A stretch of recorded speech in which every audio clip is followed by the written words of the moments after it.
말씀은 요한계시록 3장 7절로 11절까지 말씀입니다.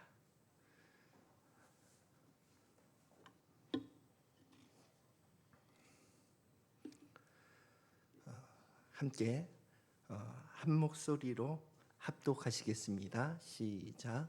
빌라델비아 교회의 사자에게 편지하라. 거룩하고 진실하사 다윗의 열쇠를 가지시니 곧 열면 닫을 사람이 없고 닫으면 열 사람이 없는 그가 이르시되 볼지어다 내가 내 앞에 열린 문을 두었으되 능히 닫을 사람이 없으리라. 내가 내 행위를 아노니 내가 작은 능력을 가지고서도 내 말을 지키며 내 이름을 배반하지 아니하였도다. 보라, 사탄의 회당 곧 자칭 유대인이라 하나 그렇지 아니하고 거짓말하는 자들 중에서 몇을 내게 주어 그들로 와서 내 발 앞에 절하게 하고 내가 너를 사랑하는 줄을 알게 하리라. 내가 나의 인내의 말씀을 지켰은즉 내가 또한 너를 지켜 시험의 때를 면하게 하리니 이는 장차 온 세상에 임하여 땅에 거하는 자들을 시험할 때라. 내가 속히 그게 아무도 내 면류관을 빼앗지 못하게 하라. 아멘. 오늘은 빌라델비아 교회에게 주는 메시지라는 말씀으로 함께 말씀을 나누고자 합니다.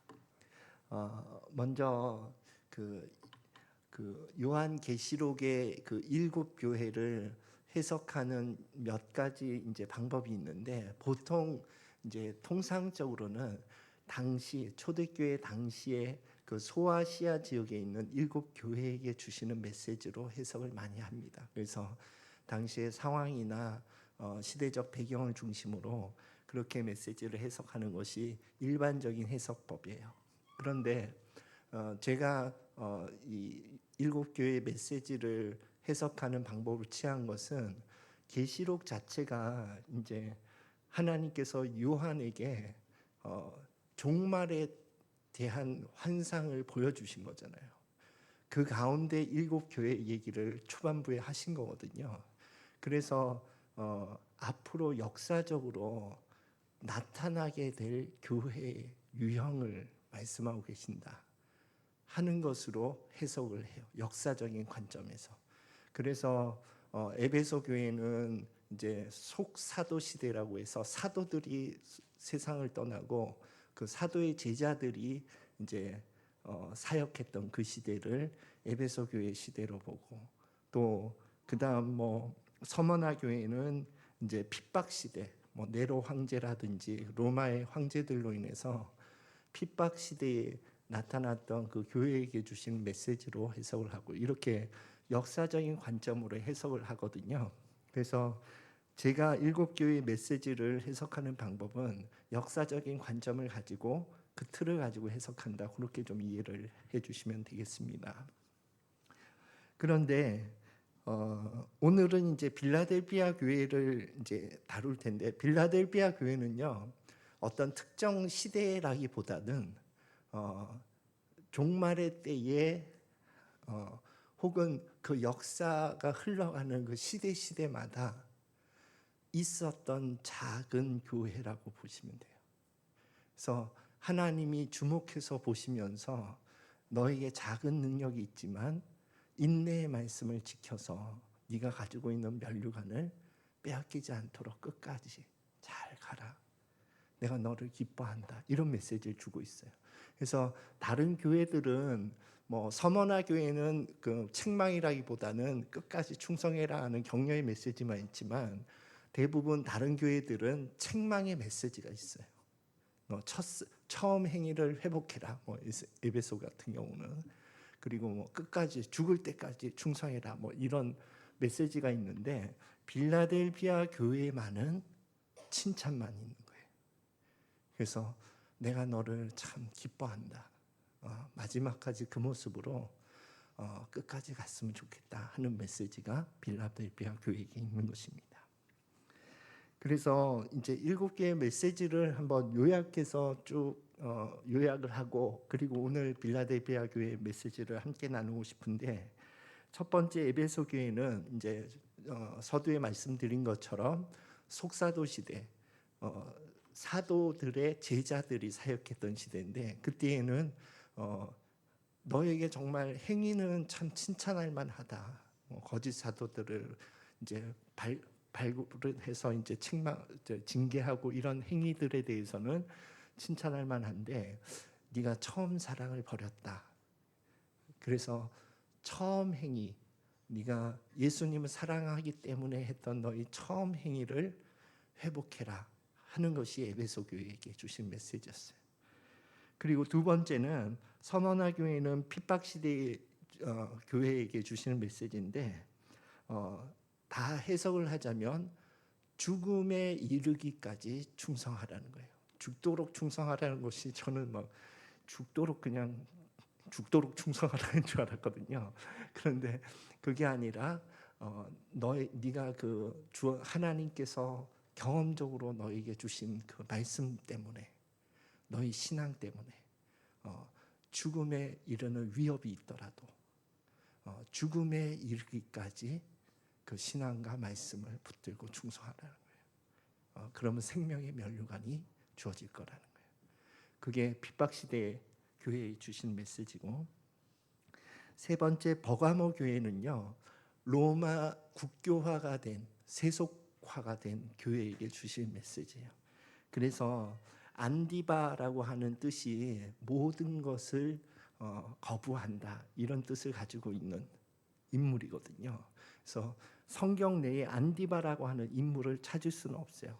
그런데 이 헬라어를 원어적으로 해석해 보니까 안티바, 그래서 모든 것을 거부한다, 이런 뜻을 가지고 있어요. 그래서 믿음에 반하는 세속적인 모든 것을 반대한다.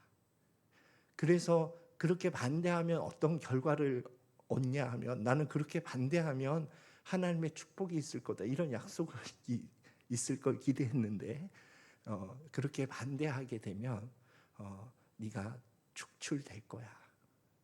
그렇지만 나는 그것을 기뻐한다. 그런 메시지. 세속화된 그 교회 가운데에서는 모든 것을, 믿음에 반하는 모든 것을 반대하는 삶을 살아야 된다 하는 메시지를 주고 있습니다. 그리고 네 번째 두아디라 교회는 카톨릭 교회, 중세 시대 교회에게 주시는 메시지예요. 그래서 그 철창 권세를 너에게 주었고 그런 힘과 권력이 너에게 있을 때, 그때에 그 힘을 온유로만 행사해라 하는 메시지로 저는 해석하고 있습니다. 다음 다섯 번째 사대 교회는요, 카톨릭 교회에서 종교개혁을 일으킨 종교개혁 교회에게 주신 메시지예요. 여기에는 네가 옳다는 이름은 있지만 실상은 죽은 자구나, 옳은 행위를 회복해라, 이런 메시지거든요. 그래서 믿는 대로 살고 있는지 확인해봐라. 네가 믿고 있는 대로 살고 있는지 확인해봐라. 그게 사대교회에게 주시는 메시지입니다. 그리고 오늘 빌라델비아와 라오디게아 교회는 연결되어 있어요. 그래서 빌라델비아 교회는 네가 작은 능력으로 충성하는 너를 나는 참 기뻐하고 사랑한다, 이런 말씀과, 라오디게아 교회는 차든지 덥든지 해라, 미지근하여 네가 내 입에서 토하여질까 한다, 그런 메시지인데, 그 차든지 덥든지 하라, 이 메시지를 중간 과정, 해석하는 과정을 이제 생략하자면, 네가 빌라델비아 교회 시기에 가지고 있던 그 아가페 사랑을 포기하지 말라는 거예요. 예. 그래서 이 일곱 교회에게, 이 일곱 교회가 시대별로도 나타나지만 우리 개인의 삶에서도 이런 유형의 삶이 어떤 시기에는 에베소 교회처럼 내가 처음 행위를 잃어버린 그런 모습이 있기도 하고, 어떤 때는 내게 큰 영향력이 있어서 그 영향력을 막 행사하려고 하는 두아디라 교회 같은 그런 모습이 있기도 하고, 이런 일곱 교회의 모습이 우리 신앙의 삶 가운데에도 여러 모습으로 이렇게 나타나더라고요. 그래서 우리 각자에게 주시는 하나님의 메시지를 받아 가지는 시간이 되기를 예수 이름으로 축원드립니다. 오늘 빌라델비아 교회 요한계시록 3장 7절 함께 읽고 메시지 나누겠습니다. 시작. 빌라델비아 교회의 사자에게 편지하라. 거룩하고 진실하사 다윗의 열쇠를 가지시니 곧 열면 닫을 사람이 없고 닫으면 열 사람이 없는 그가 이르시되. 이 빌라델비아 교회는요, 서두에서 말씀드린 것처럼 주님이 바라시는 교회예요. 일곱 교회의 모델 가운데 주님이 바라시는 교회가 뭐냐 했을 땐 빌라델비아 교회를 탁 끄집어내는 거예요. 그래서 그 교회는 어떤 성격을 가지고 있는 교회냐 하면 작은 능력으로 충성하는 교회예요. 예. 그리고 그 작은 능력이 뭐냐 하는 걸 조금 후에 설명을 드리겠지만 아가페 사랑으로 이웃을 사랑하는 교회예요. 예. 그래서 빌라델비아 교회는 아가페 사랑으로 하나님을 사랑하고 이웃을 사랑하는 교회라고 볼 수 있습니다. 요한계시록 3장 8절 4반절 함께 읽겠습니다. 시작. 내가 내 행위를 아노니 내가 작은 능력을 가지고서도 내 말을 지키며 내 이름을 배반하지 아니하였도다. 아멘.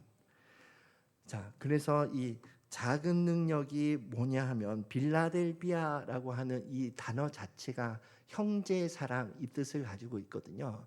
그래서 이 빌라델비아 교회의 그 말씀 이런 것들을 다 아가페 사랑과 연결이 되는 거예요.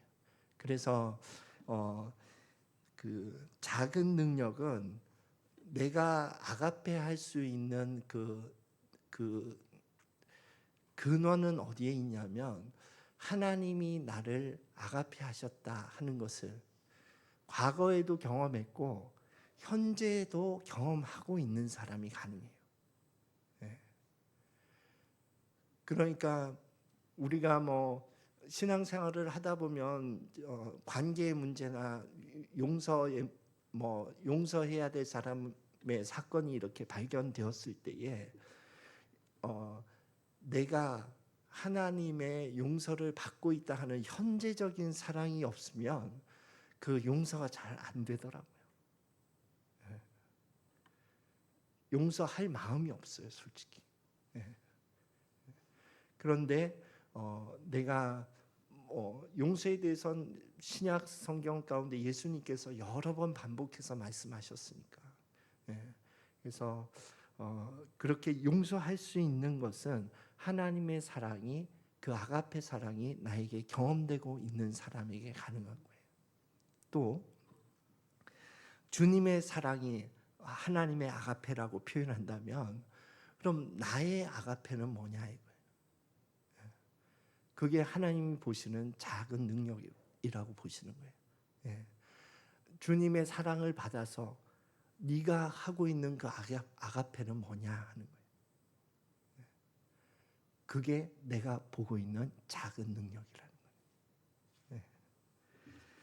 그래서 하나님의 아가페와 나의 아가페를 한번 생각해 보는 시간이 되었으면 좋겠습니다. 또 말씀 읽고 계속 말씀 나눠보겠습니다.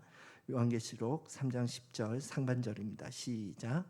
내가 나의 인내의 말씀을 지켰은즉 내가 또한 너를 지켜 시험의 때를 면하게 하리니. 아멘.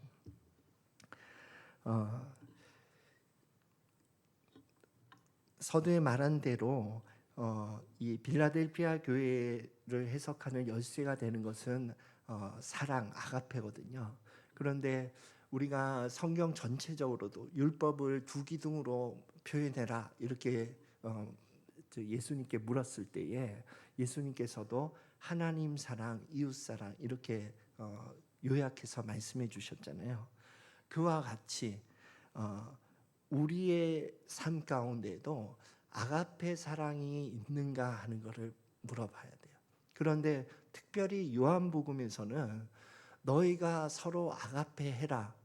아가페 하는 그것을 보면 세상 사람들이 너희가 내 제자인 것을 알게 될 거다. 이렇게 말씀하셨어요. 그것을 말씀하신 그 요한복음에서 그 말씀을 하신 시점이 어느 때냐 하면 십자가를 지시던 그 고난주간 그때거든요. 그때 다락방에서 했던 강론이거든요. 그러니까 그 예수님께서도 우리 제자 된 우리에게 말씀하시는 정말 전하고 싶은 중요한 메시지 가운데 하나가 너희가 서로 아가페 하라는 거예요. 서로 아가페 할 때만이 세상이 나를 본다는 거예요. 이 세상에서는 아가페가 없다는 거예요. 왜 없냐 하면 다 이기적인 사랑으로 오염되어 있기 때문이에요. 이타적인 사랑이 인간 본성에 있지 않아요. 인간 본성에 녹아 있는 것은 나를 위하여라고는 이기적인 그 죄성이 녹아 있기 때문에. 그래서 아가페 할 수가 없다는 거예요. 그래서 우리의 어려서부터의 우리의 삶의 방식은 내가 무언가를 받았다면 그것을 다시 고마운 것을 돌려주는 방식으로 그렇게 살아왔고, 내가 무언가를 주었다면 또 기대하는 방식으로, 내가 뭘 주었으니까 다시 돌려받기를 기대하는 그런 방식으로 그렇게 인간관계를 지금까지 해왔거든요. 그런데 아가페는 그런 방식이 아니라는 거예요. 아가페는 그냥 주는 방식이거든요. 또 그냥 받는 방식이에요. 이것이 익숙하지가 않아요. 그냥 주는 것도 익숙하지 않지만 그냥 받는 것도 익숙하지 않더라고요. 예. 뭐 좋은 것은 내가 받으면 빚진 마음이 들어서 그 빚진 마음을 갚기 위해서 뭔가를 내가 갚아야 될 것 같은 그런 삶의 방식이 있고, 나쁜 것도 마찬가지예요. 누군가 내게 상처 주는 행위를 했으면 이거 최소한 내가 받은 만큼은 돌려주고 싶은 마음이 내 안에 본성으로 가지고 있는 거거든요. 그런데 나쁜 것, 그 상처도 내가 그냥 받고 그냥 받아보라는 거예요. 그게 하나님께서 원하시는 아가페 훈련이에요. 좋은 것도 염치 없더라도 그냥 받아보라는 거예요. 다시 돌려줘서 빚진 마음을 갚지 말고. 그건 기브 앤 테이크의 방식이니까. 그리고 네가 받은 그 빚진 마음을 다른 사람에게 선으로 흘려보내라는 거예요. 그게 아가페 방식이에요. 네.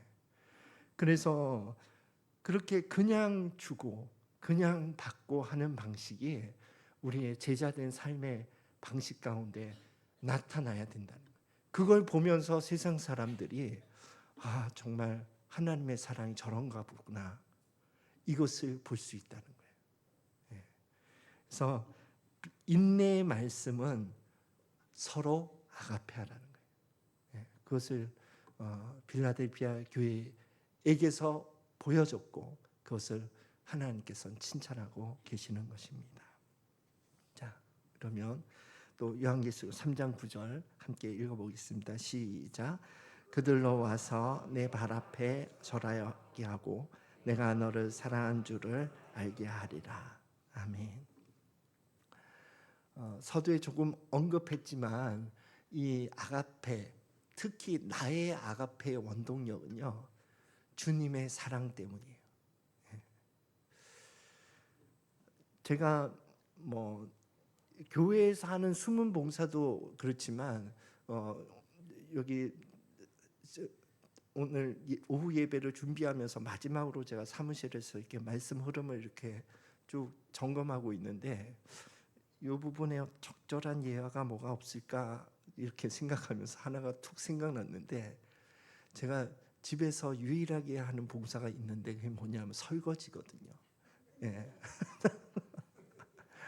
다른 거는 정말 아무것도 안 합니다. 그래서 제가 다른 가정과 비교했을 땐 정말 낙제점을 받을 수밖에 없는 남편인데, 그런데 설거지는 해요.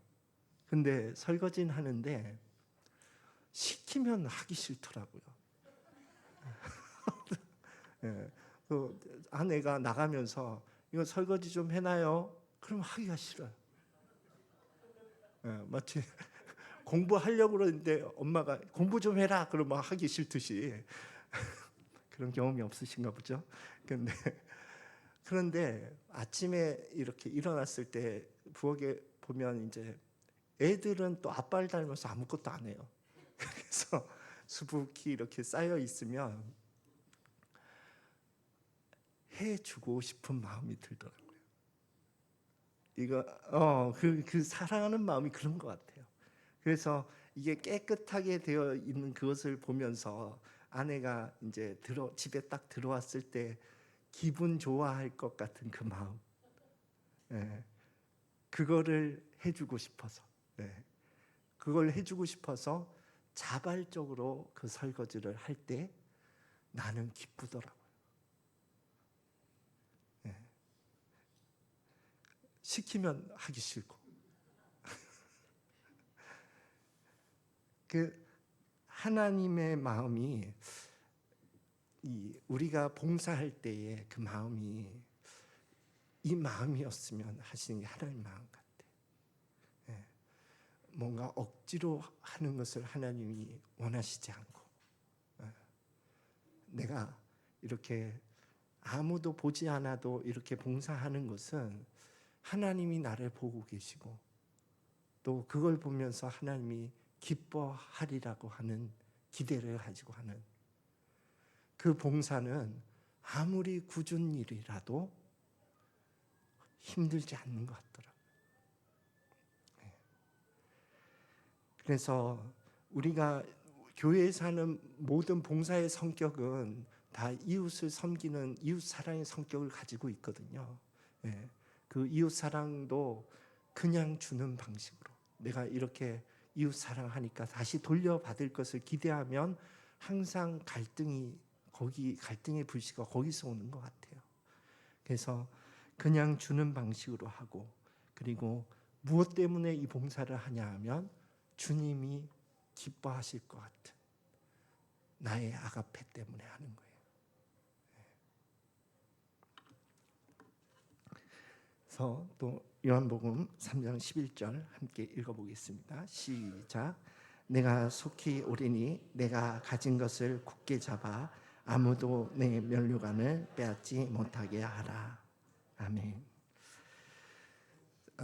제가 이전에 말씀에도 종종 언급을 했는데 저는 하늘나라에 갔을 때의 이 면류관이라든지 상급이 신앙의 초창기에는 황금집 이런 것을 그렸어요. 여기서는 가난하더라도 거기서는 부하고 이런 내가 가지고 있는 이 세상의 가치 기준으로 하늘의 상급도 기대했었던 것 같아요.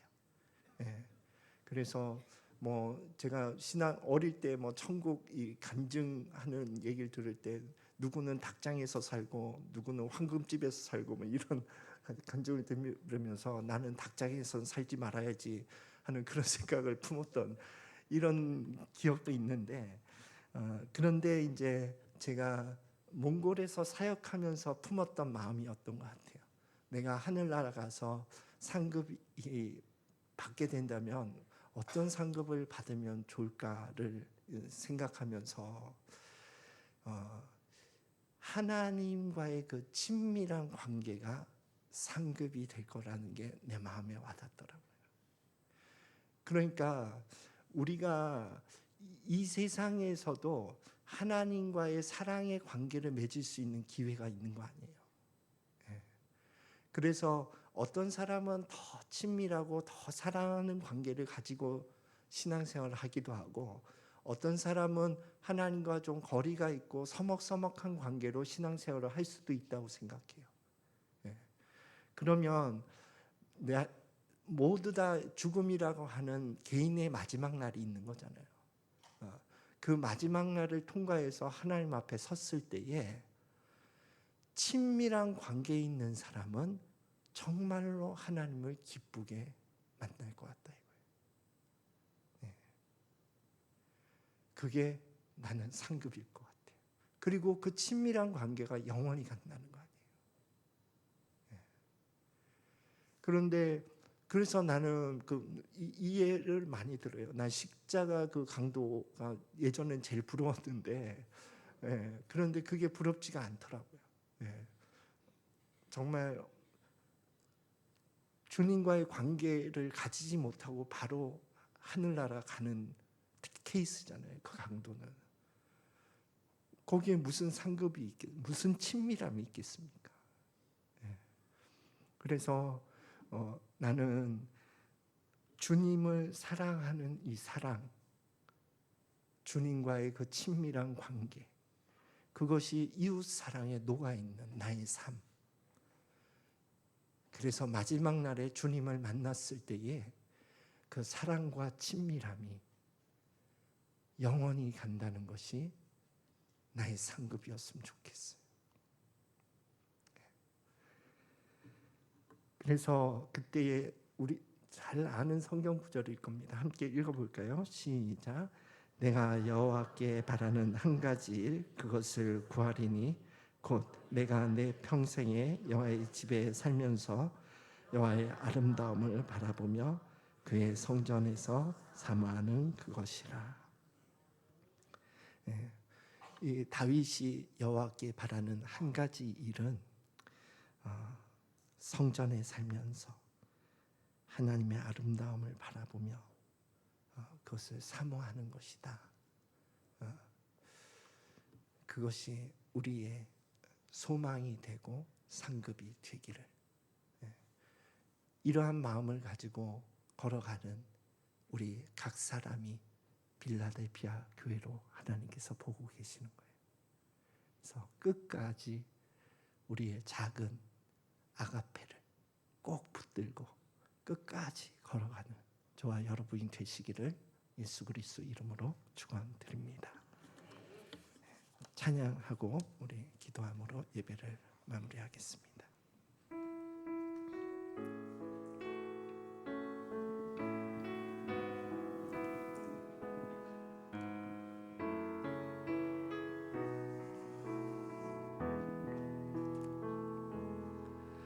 주의 인자하신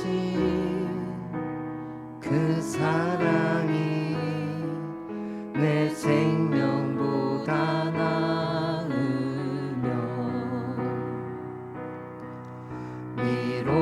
위로하시는 주 손길은 내 눈물보다 귀하다. 한이 없는 변함이 없는 주 임재가 내 근심보다 가깝고 주님 흘리신 그 보혈은 내 상처보다 진하다. 결국 내 주님과 함께 사는 것 나의 영원한 소원. 주의 아름다움 안에 사는 것 나의 영원한. 한 번 더 고백합시다. 주의 인자하신 그 사랑이 내 생명보다 나으며 위로하시는 주 손길은 내 눈물보다 귀하다. 결국 내 주님과 함께 사는 것 나의 영원한 소원.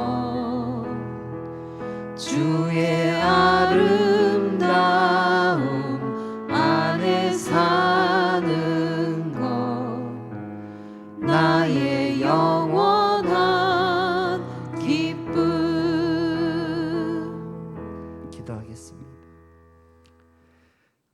함께 우리 좀 기도할 때에 이 마지막 가사를 우리의 기도 제목으로 삼아서 하나님 아버지, 내 마지막 날의 영원한 상급은 주님을 사랑하고 주님과 친밀한 그 관계가 되기를 소원합니다.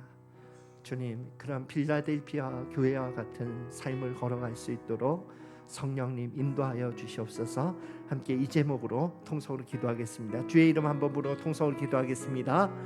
주여, 아버지 하나님, 내 한 가지 소원, 아버지 하나님, 내 한 가지 소원은 정말 마지막 날에 주님을 기쁨으로 맞이하는 것입니다. 주님을 친밀함으로 맞이하는 것입니다. 주님을 사랑함으로 맞이하는 것입니다. 내 삶에 정말 계속해서 넘어지고 쓰러지고 하는 나의 부족함과 연약함, 아버지 하나님, 그것을 정말 보혈로 덮어주시고 계속해서 주님을 사랑하고 주님의 아가페가 나의 아가페가 되어서 이 세상 가운데 내게 주신 이웃들 가운데 아가페 하는 삶을 계속해서 걸어갈 수 있도록, 그래서 주님 보시기에 정말 작은 능력을 가지고 인내의 말씀을 끝까지 지키는 너를 기뻐한다 하시는 주님의 마음을 느낄 수 있도록 주님 이끌어 주시옵소서. 주님을 의존합니다. 주님, 하나님 아버지, 우리의 삶이 정말 주님을 사랑함으로 또 주님과 친밀한 관계로 끝까지 걸어가는 빌라델피아 교회의 삶을 살아갈 수 있기를 간절히 원합니다. 지금은 우리를 구원하신 예수 그리스도의 은혜와 우리를 구원하기 위해 예수님을 보내주신 하나님 아버지의 사랑하심과 우리 안에 거하시며 우리의 삶을 빌라델피아 교회의 삶으로 인도하고 계시는 성령 하나님의 교통 역사하심이 이곳에서 주님 앞에 예배드리고 있는 하나님의 권속들 머리 위에와 그 가정 위에 지금부터 영원히 함께할지어다.